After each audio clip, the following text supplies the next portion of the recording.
โอ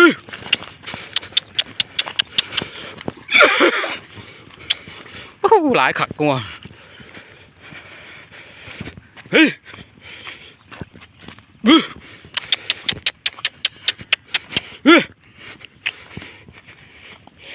นี่ปุ้ย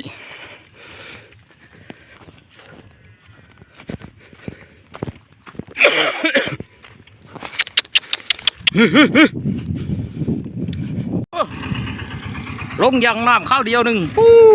นใครแต่ตัวใหญ่ปิงตัวดึงบ่ออกเด้อนี่ว่าตัวจะเป็นบาดทางเห็ด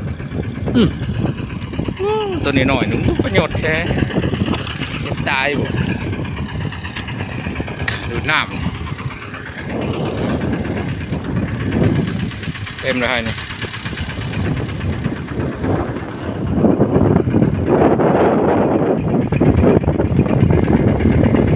เที่ยวกันนะงัวกับมาพองัวไปงัวแล้ว